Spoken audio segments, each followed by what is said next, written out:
electronic field, they all have magnetic field, they all are show the dual nature of behavior and will travel in the form of a wave or in the form of a particle. सब चीजें इनमें same है, सिर्फ different क्या है बताओ? Ma'am energy different होगी। Energy different होगी। यहाँ जो नजर आ रही है वो आपके पास जो डिफरेंस देखने में आपको फील हो रहा है, because I have drawn it on the piece of paper, तो हम उसको पीस ऑफ पेपर पे थोड़ी ड्रॉ करते हैं, तो विजुअलाइज करने के लिए आपको बता रहे हैं। लेकिन अगर आप फिर भी देखो पेज पे जब ड्रॉ हुई है तो क्या चीज डिफरेंट निकल रही है इसमें? वेवलेंथ। जी मैम वेवलेंथ भी different. Wavelength means the distance between या mean distance between two maximum crust और trough, ठीक है? दो उभार या जो डाउन वो होते हैं उनके दरमियान जो डिफरेंस होता है उसको आप वेवलेंथ कहते हो, या एक वेव कह रहे हो, एक लहर, one crust and one trough, इसका मतलब होता है ना वेवलेंथ। तो आप देखो इन तीनों में क्या चीज डिफरेंट हो रही है? वेवलेंथ डिफरेंट हो रही है।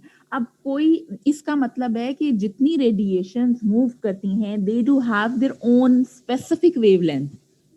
हर एनर्जी इलेक्ट्रोमैग्नेटिक रेडिएशन की अपनी एक स्पेसिफिक वेवलेंथ होती है, ठीक है? अब अगर किसी की एक वेवलेंथ है तो देयर आर डिफरेंट रिलेशंस जिनके जरिए हम उस वेवलेंथ को कन्वर्ट कर सकते हैं डिफरेंट टर्म्स में। वेवलेंथ होती है the distance between two maximum cross या टू मैक्सिमम्स या टू मिनिमम्स के दरमियान, ठीक है, जिसको वेवलेंथ कहते हैं। अब इसको हम बाआसानी कन्वर्ट कर सकते हैं इनटू अदर टर्म्स, और वो अदर टर्म्स कौन सी हैं? जिसको फ्रीक्वेंसी और एनर्जी कहते हैं, ठीक है? अब याद रखें हमेशा कि वेवलेंथ का की डेफिनेशन जैसे आपको समझ आ गई। अगर आप एक पॉइंट चूज करें, कोई भी एक पॉइंट, सिंगल पॉइंट, एक वक्त में, एक सेकंड में, एक मिनट में, एक घंटे में, हमारा it's totally up to a scientist कि आप कौन सा यूनिट यूज करते हो, लेकिन पर सेकंड, पर मिनट, पर आवर यूजुअली जब हम यूज करते हैं और फ्रीक्वेंसी को एक्सप्रेस करते हैं तो पर सेकंड में करते हैं। आप देखते हैं कितनी लहरें, कितनी वेवलेंथ्स, कितनी साइकिल्स एक सेकंड के अंदर एक पॉइंट से पास करती हैं, तो उसको उस चीज की फ्रीक्वेंसी कहते हैं, उस वेवलेंथ की, उस इलेक्ट्रोमैग्नेटिक रेडिएशंस की फ्रीक्वेंसी कहते हैं। अब आप सोचें अगर किसी की वेवलेंथ छोटी होगी, कम होगी, तो डेफिनेटली एक पॉइंट से ज्यादा number of waves can pass through it. Getting this point? So if the wavelength is small, then more number of radiations can easily pass per unit time. So इसका मतलब ये है कि उसकी frequency ज़्यादा होगी, and this shows that frequency and wavelength they are inversely proportional to each other. जब हम कहते हैं कोई चीज कि किसी की फ्रीक्वेंसी बहुत ज्यादा है, ठीक है, तो क्या मतलब है इसमें? इसका मतलब है कि it does have a very high energy, वो बहुत ज्यादा ताकतवर है। छोटी वेवलेंथ, ठीक है, ज्यादा फ्रीक्वेंसी, ज्यादा energy, it means that it would have the more energy in it, that particular electromagnetic radiation. और अगर हम साइंटिफिकली देखें तो there are couple of relations, और वो रिलेशंस कौन से हैं? जैसे आपको अभी बताया, what that relation is, E equals to, बताइए, H C ओवर लैम्डा। ठीक है। अच्छा, अब वो H हमें इनका रिलेशन पता है, तो इस रिलेशन से हमें ये पता चल गया कि हम H, अच्छा अब बताएं फ्रीक्वेंसी क्या होती है? C बाय लैम्डा को फ्रीक्वेंसी कहते हैं ना? ये सारे relation yes ma'am HF, yes ma'am.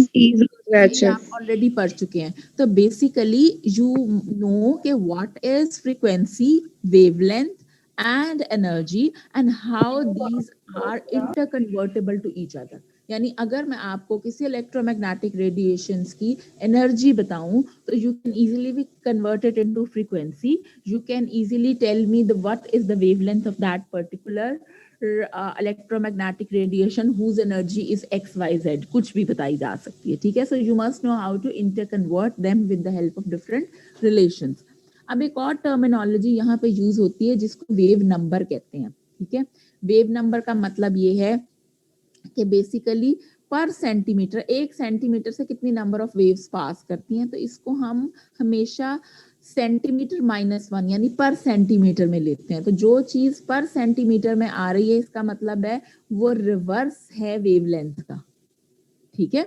तो जो चीज रिवर्स होगी वेवलेंथ के, इसका मतलब ये है कि वो वेवलेंथ से डायरेक्टली इनवर्सली प्रोपोर्शनल हो गई और फ्रीक्वेंसी, एनर्जी और वेव नंबर आपस में डायरेक्टली प्रोपोर्शनल हो गया। तो if we would say that कोई आपके पास दो रेडिएशंस हैं जिसमें एक जो रेडिएशन ए है उसकी एनर्जी, उसकी फ्रीक्वेंसी, उसका वेव नंबर ज्यादा है, तो इसका मतलब ये है कि कंपेयर टू बी, तो इसका मतलब है कि उसकी वेवलेंथ कम होगी।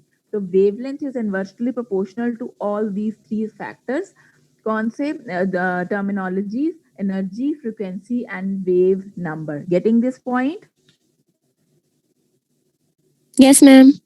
ओके अच्छा, अब हम इनके यूनिट्स की थोड़ी सी बात करते हैं। तो फ्रीक्वेंसी का मतलब है कि कितनी नंबर ऑफ वेव्स जो हैं वो पर यूनिट टाइम करती हैं। तो इसके लिए हम साइकिल्स पर सेकंड लेते हैं, और साइकिल पर सेकंड को instead of writing the words cycle per second we do express it as hertz. इसी तरह आपको नजर आ रही है ना बेटा स्लाइड? Yes ma'am. ओके इसी तरह जो वेवलेंथ होती है आपके पास, देखो लेंथ का क्या मतलब है? लंबाई। अब वो आप किलोमीटर्स में भी ले सकते हो, ठीक है? लेकिन अगर मैं आपको कहूं कि आपने पेंसिल की लेंथ मेजर करनी है तो आप किलोमीटर में तो नहीं करोगे ना, आप स्मॉलर यूनिट यूज करोगे अकॉर्डिंग टू द रिक्वायरमेंट। तो आप जो है वो सेंटीमीटर्स में करोगे। इसी तरह जो वेवलेंथ होती है क्योंकि वो छोटी होती है तो आप उसको माइक्रोमीटर्स में या नैनोमीटर्स में एक्सप्रेस करते हैं। अदरवाइज वेवलेंथ का मतलब आप लेंथ की मेजरमेंट है। So length can be measured in any of the unit that is being used to measure the length of any object. Clear? लेकिन अगर कोई छोटी चीज है तो डेफिनेटली आपने उसके लिए छोटा जो है वो यूनिट यूज करना है। That is why we use nanometre over here. इसी तरह जो वेव नंबर है आपके पास वो हम लेंथ का रेसिप्रोकेट करते हैं। तो अगर आप सेंटीमीटर में लेते हो तो डेफिनेटली आपने उसको पर सेंटीमीटर में लेना। अब ये तो कुछ रिलेशंस हो गए जिसके जरिए हमने कहा कि जी आप जो है ये चीजों को, टर्मिनोलॉजीज को इंटरकन्वर्टेबल कर सकते हैं। अब हमेशा याद रखें कि जितनी भी रेडिएशन, इलेक्ट्रोमैग्नेटिक रेडिएशंस हैं, साइंटिस्ट ने उनकी एनर्जी की बेस पे उनको डिफरेंट ग्रुप्स में डिवाइड कर दिया, ठीक है। और कहा कि जी जो रेडिएशंस बहुत ज्यादा ताकतवर हैं हम उनको एक स्पेसिफिक नाम देंगे, जो उससे कंपैरेटिवली कम है उनको अलग नाम देंगे, जो उससे कम है उनको अलग नाम देंगे। अब ये जो इन्होंने डिवीजन की ये on the basis of the energy of that particular wavelength थी। एनर्जी कह लें, फ्रीक्वेंसी कह लें, वेवलेंथ कह लें, वेव नंबर कह लें, क्योंकि ये चार टर्मिनोलॉजीज हैं जो एक खास वेव के अंदर, एक खास इलेक्ट्रोमैग्नेटिक रेडिएशन के अंदर होती हैं। यानी कि अगर आपको मैं कहूँ कि this is an electromagnetic radiation, तो आपको पता, आप आसानी से पता बता सकते हो अगर आपको उसकी वेवलेंथ पता है, इसकी एनर्जी क्या होगी, इसकी फ्रीक्वेंसी क्या होगी, इसका वेव नंबर क्या होगा। तो हम कोई भी एक पैरामीटर यूज कर लेते हैं जिसकी बेस पे हम इसकी कर लेते हैं। जैसे मैं आपको कहूँ कि चार स्टूडेंट्स हैं and if they are standing one after the other, तो दे आर डिफरेंट वेज के मैं उनके बारे में बात करूं। मैं ऐसा भी कह सकती हूँ कि जो है ये स्टूडेंट की हाइट छोटी है, इसकी उससे बड़ी है, इसकी उससे बड़ी है, इसकी उससे बड़ी है। या मैं ये कहूँ कि ये सबसे बड़ी हाइट क्या है, the other one that is comparatively less than another, less than another less, ठीक है, a bit less। तो आपने एक को पैरामीटर बना के either you'll have to move in the ascending order or in the descending order. Similar is the case over here कि हम यहाँ तो फ्रीक्वेंसी की बेस पे इसको एक्सप्रेस कर लेते हैं या वेवलेंथ की, और अगर जिसकी हम ज्यादा फ्रीक्वेंसी बात करेंगे यानी ज्यादा एनर्जी की बात करेंगे, ऑटोमेटिकली इसका मतलब ये है कि उसकी वेवलेंथ कम है। You can see an electromagnetic spectrum here on the screen. नजर आ रहा है आप सबको?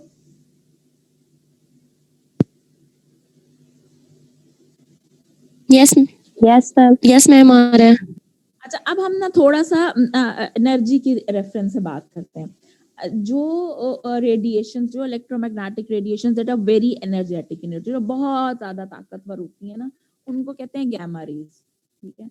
आप देखा होगा यहाँ पे ऊपर आप देखो अगर इलेक्ट्रोमैग्नेटिक स्पेक्ट्रम में, तो उनकी हर्ट्ज में एनर्जी लिखी हुई है, यानी जो 10⁻24 से लेके 10⁻20 हर्ट्ज तक की ताकत की जो इलेक्ट्रोमैग्नेटिक रेडिएशंस होती हैं, तकरीबन 20 समथिंग से थोड़ा सा नीचे ही, उनको आप कहते हो गैमा रेज। अच्छा, आप ये जो गैमा रेज होती हैं इतनी ताकतवर होती हैं, इनकी वेवलेंथ जो है वो क्या होती है, अगर एनर्जी ज्यादा तो वेवलेंथ कम होगी, ठीक है। होगी। इनकी जो, हाँ जी, इनकी जो एनर्जी है ना ये इतनी ताकतवर होती है कि इनके सामने अगर आप कोई मॉलिक्यूल रखते हैं तो आपको मॉलिक्यूल का स्ट्रक्चर तो पता है ना क्या होता है, या एटम का स्ट्रक्चर पता है ना क्या होता है। Molecules are composed of atoms, and how atoms are being consisted of, they are composed of the nucleus and the center, where the neutrons and the protons lie, and the electrons revolve around the nucleus. This is the basic structure of the atom. So what would happen कि अगर आप इसके ऊपर gamma radiations को fall करें, तो these gamma radiations are this much energetic in nature that they can even penetrate into the nucleus. देखो जो इलेक्ट्रॉन होता है ना, जो अल्लाह ताला ने बनाया हुआ है कि you are having the nucleus in the centre, वो जो इलेक्ट्रॉन्स होते हैं ना वो उसके सिपाही होते हैं, वो उसके इर्द गिर्द मूव करके उसको बचा रहे होते हैं, किसी को अंदर नहीं आने दे रहे, तो उन्होंने एक शील्ड बनाई होती है। तो ज्यादातर जो रेडिएशन आती है ना वो इलेक्ट्रॉन्स के साथ इंटरेक्ट करवा के इधर उधर हो जाती हैं और वो न्यूक्लियस तक नहीं पहुंच सकती। लेकिन gamma radiations they are this much energetic, वो इतनी ज्यादा ताकतवर होती हैं कि they can even penetrate into the nucleus of the atom. तो जो चीज न्यूक्लियस में लेके आएगी ताकतवर है, वो दे कैन मतलब जो है वो उसको डिस्ट्रक्ट कर सकेगी, खराब कर सकेगी, ठीक है। इसी लेकिन ये बहुत ताकतवर होती हैं एंड रेसिप्रोकेटिंग टू देम इनकी जो वेवलेंथ है वो बहुत कम होती है। Then comes to the other radiations that are comparatively less energetic than the gamma rays. अच्छा, अब ये कौन सी रेडिएशंस होती हैं, ये कौन सी होंगी, ये ऐसी हैं, इनको हम कहते हैं एक्स रेज। ये ऊपर इनकी फ्रीक्वेंसी भी आपको हर्ट्ज में मेंशन है और इनकी वेवलेंथ भी। अगर आप गौर करें इनकी फ्रीक्वेंसी जरा सी कम दिखाई हुई है, 10⁻18 कम होता है ना, कम 10⁻24 से, तो इनकी एनर्जी, इनकी फ्रीक्वेंसी कम है। फ्रीक्वेंसी कम का क्या मतलब है, एनर्जी कम है। अगर आप गौर करें तो इनकी वेवलेंथ आ रही है 10⁻−10 में, यानी कि बहुत छोटी आ जाएगी, 0.1 सेंटीमीटर होती है ना, ठीक है। तो ये उसको यहाँ पे नीचे वाले में मीटर में लिखी थी, तो उन्होंने जो है वो कोई भी आप यूनिट यूज कर सकते हो। यहाँ पे मीटर में लिखी हुई है, you can use centimetre, you can use nanometre, you can use micrometre, ठीक है। यहाँ पे इस वजह से बिगर यूनिट यूज किया ताकि आप कंपेयर इजीली कर सकें कि कितना कितना इसमें डिफरेंस आ रहा है। अब जो एक्स रेज होती है ना वो थोड़ी सी कम ताकतवर होती हैं, गैमा रेज, तो वो क्या करेंगी, they can't penetrate into the nucleus of the atom. However, when the molecule, when the atom is being interacted with the x-rays, तो ये क्या करती हैं, ये जो इसके बाहर इलेक्ट्रॉन्स मूव कर रहे होते हैं ना around the nucleus, they can knock them off. वो अपनी ताकत जो है आके इनके साथ टकराती हैं, अपनी एनर्जी इनको देती हैं और इलेक्ट्रॉन को वहां से बाहर निकाल देती हैं, ठीक है। आप में से कभी किसी को एक्स रेज के साथ इंटरेक्शन अपना करवाने का इत्तेफाक हुआ हो, बॉडी के एक्सरे करवाते हैं ना, ठीक है। तो वो क्या होता है, आपको ये क्यों नहीं कहा जाता कि आपने एक दफा एक्सरे मशीन ऑन की है और खड़े हो जाएं और आधे घंटे के लिए खड़े रहें, वो तो आपको फौरन कहते हैं they have just taken the click and they ask you to move out. ऐसा थोड़ी करते हैं कि मशीन चला के घूमने फिरने चले गए और उसके बाद जो है वो आके मशीन शट डाउन कर दी। बट आपको कहा जाता है कि you are not suppose to expose your body in front of x-rays for a longer period of time, and the reason is कि अगर आपकी बॉडी बहुत ज्यादा देर तक रहे तो क्योंकि उसके अंदर एबिलिटी होती है कि वो मॉलिक्यूल्स या जो एटम्स होते हैं, क्योंकि X-ray is an atomic spectroscopic technique, तो वो एटम्स में से इलेक्ट्रॉन्स को नॉक ऑफ कर देती है। तो अगर किसी चीज को नॉक ऑफ कर दिया जाएगा तो वो एटम वैसा रहेगा ही नहीं जैसा ओरिजिनली उसको होना चाहिए। तो आपकी जो बॉडी है that is also composed of molecules and then ultimately atoms, ठीक है ना। तो आपकी बॉडी में म्यूटेशन हो सकती है, जीन चेंज हो सकता है, स्ट्रक्चर चेंज हो सकता है बॉडी का, इस वजह से एक्सरेज जो है वो इतनी ज्यादा फायदेमंद नहीं है for a body. However these radiations can be, अगर ज्यादा देर के लिए एक्सपोज करो बॉडी तो ये हार्मफुल हो सकती हैं। Clear?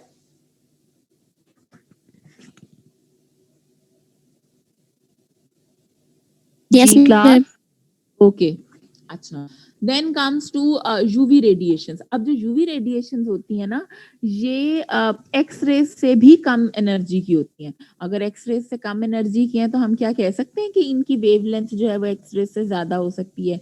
Yes, they are of different, जो है they are of greater wavelength compared to x-rays and lesser energy. Now comes to the UV radiations. आप में से कभी किसी ने UV radiations के साथ interact किया है?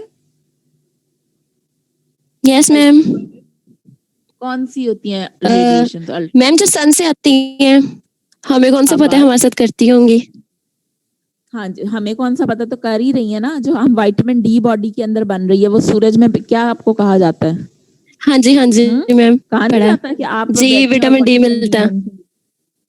हाँ, तो वैसे यस भी अगर मैम। आप बाहर जाएं तो आपके साथ सूरज जो है वो इंटरेक्ट ही तो कर रहा है। इंटरेक्शन का क्या मतलब है?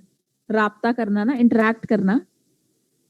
तो वो जी आपके मैम। साथ अगर सन रेज आपके फेस पे पड़ रही हैं, आपकी बॉडी पे पड़ रही हैं, पूरे दुनिया पे पड़ रही हैं, तो वो इंटरेक्शन ही हो रही है ना उन रेडिएशन की। अच्छा, यूवी से, अल्ट्रावायलेट, यस मैम। हाँ जी, इसको यूवी रेडिएशंस कहते हैं। अच्छा, अब जो ये जो यूवी रेडिएशंस होती है ना, ये क्योंकि एक्स रेज से भी थोड़ी कम ताकतवर है, तो ये पता क्या करती हैं, अगर इनके सामने कोई मॉलिक्यूल हो तो ये ना उनके इलेक्ट्रॉन्स को ना तो नॉक ऑफ कर सकती, नॉक ऑफ का मतलब है निकाल देना, ना निकाल सकती हैं, ना इतनी यानी कि ना तो गैमा रेज की तरह इतनी रेडिएशंस हैं कि न्यूक्लियस में चले जाएं, ना ही ये इतनी ताकतवर है कि उनको निकाल सकें। बल्कि ये क्या करती हैं, अगर आप यूवी रेडिएशन किसी मॉलिक्यूल को दोगे तो वो उसके इलेक्ट्रॉन्स जो हैं they can move from one orbit to the other.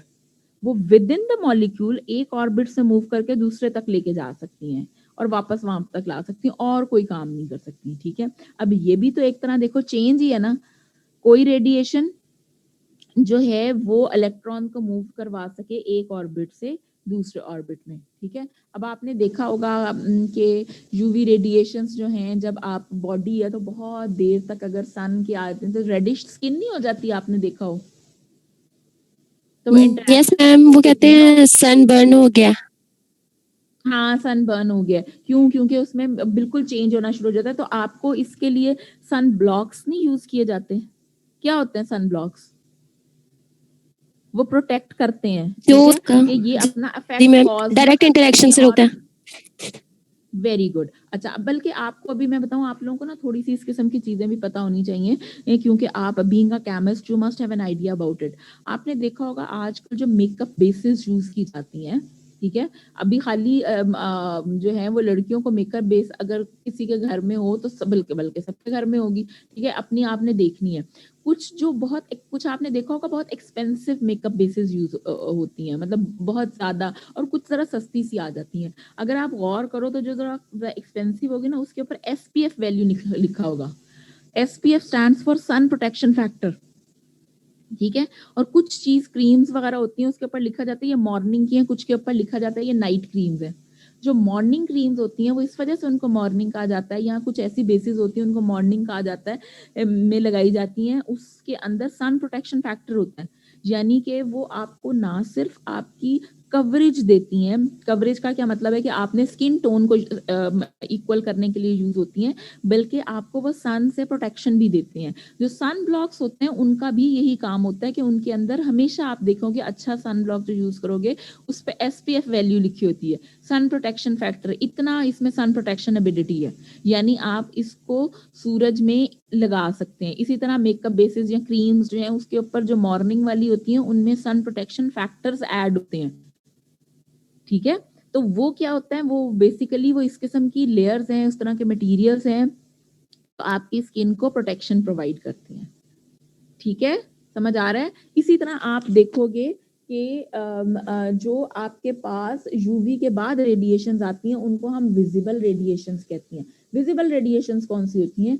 ये पूरी दुनिया में जो हम देख सकते हैं चीजों को, वो विजिबल रेडिएशंस की वजह से देख सकते हैं। These are the radiations that are less energetic than UV radiations, लेकिन और ये ट्रांजिशंस कॉज करती हैं। जब किसी ऑब्जेक्ट पे पड़ती हैं तो उनके जो है सैंपल उसको मूव करवा सकती हैं, एक ऑर्बिट से दूसरे ऑर्बिट में लेके जा सकती हैं, लेकिन ये हार्मफुल नहीं होती हैं। अगर ये हार्मफुल हो तो विजिबल रेडिएशन की वजह से हम देख ही ना सकें, लेकिन ये हार्मफुल नहीं होती हैं क्योंकि ये यूवी से कम ताकतवर है। ये ट्रांजिशंस तो कॉज करती हैं ये, लेकिन ये ट्रांजिशंस हार्मफुल ट्रांजिशंस की रेंज में नहीं आती, बल्कि इसकी वजह से हम देख सकते हैं। जो विजिबल स्पेक्ट्रम होता है ना, जब हम कहते हैं white light is composed of 7 colours, क्या हम अभी तक पढ़ते हैं जर्नल नॉलेज में? बताओ क्या होता है?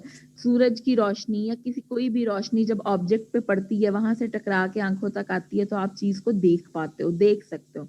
But if there is no light around you can't see anything. ठीक है, तो इसका मतलब ये है कि वो जो रोशनी है, जो विजिबल लाइट है, जब वो ऑब्जेक्ट पे पड़ेगी तो उसकी वजह से हम देख सकते हैं। इट्स नॉट द ऑब्जेक्ट जो हम देखते हैं, it's the light that make the things visible to us. Clear?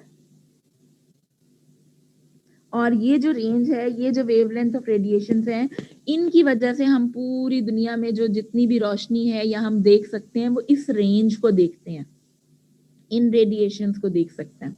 ठीक है, then comes to IR radiations. IR radiations are named as infrared. Infrared, अच्छा चलो ठहरो, अभी इंफ्रारेड से पहले एक मैं विजिबल स्पेक्ट्रम में एक बात करूं। आप मुझे बात बताएं, आपने जो है वो, अच्छा यूवी की कर दिए, ये आपको मैं तब बताऊंगी जब हम यूवी को एक्सप्लेन करेंगे, that will be more convenient for you to understand. जी, इंफ्रारेड।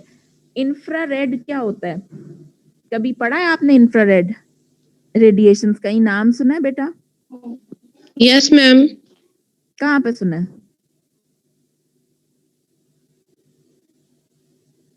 अच्छा चलो मैं आपको बताती हूँ। मैम मुझे वाइब्रेट होती है रेडिएशंस। शाबाश। मैम मुझे, ये जो रेडिएशंस है, हाँ जी, हाँ जी बताओ।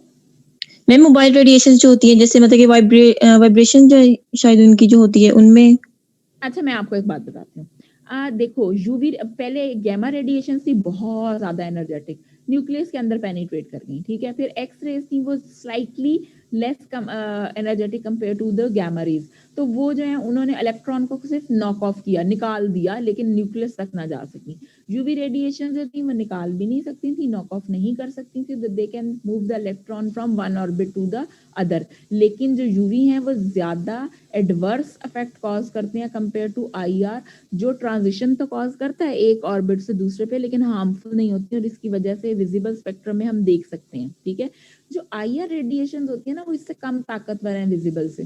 तो वो क्या करती हैं, वो एक ऑर्बिट से दूसरे में लेके तो नहीं जा सकती अगर आप कोई सैंपल इसके आगे रखो, बल्कि वो क्या करती हैं, ये अपने ही ऑर्बिट के अंदर electron to and fro move करता है अबाउट इट्स मीन पोजिशन, लेकिन अपना ऑर्बिट नहीं छोड़ता, it will remain itself in the same orbit. Getting this point? अच्छा, अब ये वाली जो बात है कि ना, ये उसको वाइब्रेट करती हैं to and fro on the mean position. तो इस किस्म को, इस रेडिएशन को इस्तेमाल किया जाता है, अगर आपको थोड़ा सा आइडिया हो, अगर कभी किसी ने किया हो कि अगर किसी की ना बैकबोन में या मसल्स में पेन होनी स्टार्ट हो जाए, तो जो है IR रेडिएशंस जो हैं वो उसको दी जाती हैं, और वो थोड़ा थोड़ा ना उसको जैसे मसाज के लिए यूज नहीं करते।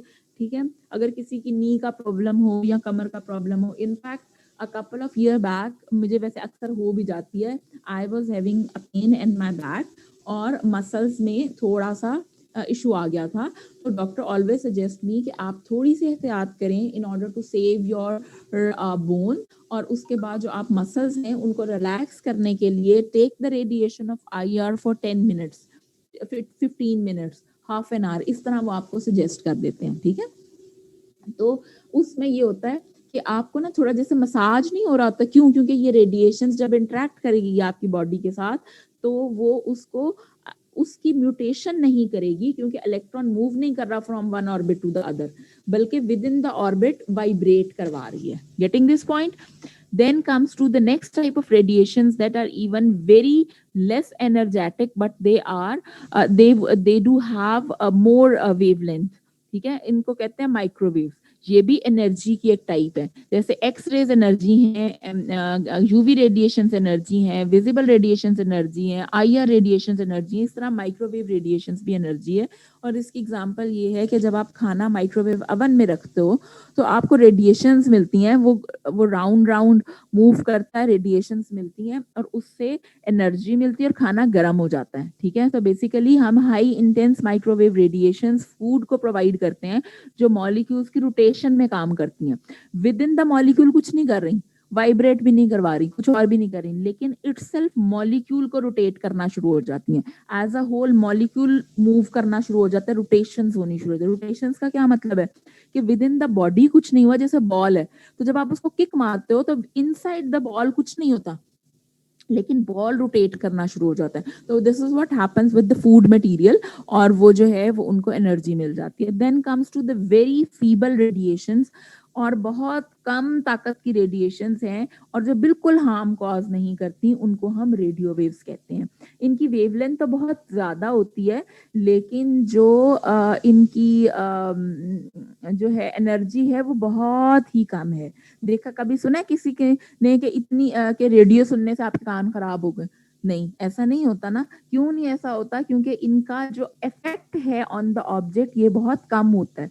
लिसन करने मतलब हमें सुनने के लिए तो ठीक है, लेकिन ये बैड इफेक्ट कॉज नहीं करती। और ये रेडिएशंस जो हैं, ये जितनी आप FM रेडियो वगैरह AM कहते हो ना, ट्यून करते हो आप बार बार, तो बेसिकली आप उस एनर्जी को या इस फ्रीक्वेंसी को कैच कर रहे होते हो, जो हेल्प करती है इन लिसनिंग द रेडियो। ठीक है, अच्छा, अब आपके पास ये साइंटिस्ट ने सोचा कि इन सारी रेडिएशंस को अगर हम तरतीब दें either on the basis of the frequency या वेवलेंथ या वेव नंबर, बात तो एक ही है ना, या एनर्जी, तो इसके हम एक सीक्वेंस सा बना लेंगे कि ज्यादा एनर्जी वाली रेडिएशन, फिर उससे कम, फिर उससे कम, फिर उससे कम, और in other words we can say कि लेस एनर्जी की वेवलेंथ की रेडिएशन या उससे ज्यादा, उससे ज्यादा। और इस सारे जो आपके पास ब्रेकिंग डाउन है उसको मिला के अगर आप करें तो आप उसको कहेंगे इलेक्ट्रोमैग्नेटिक स्पेक्ट्रम। क्या कहेंगे? इलेक्ट्रोमैग्नेटिक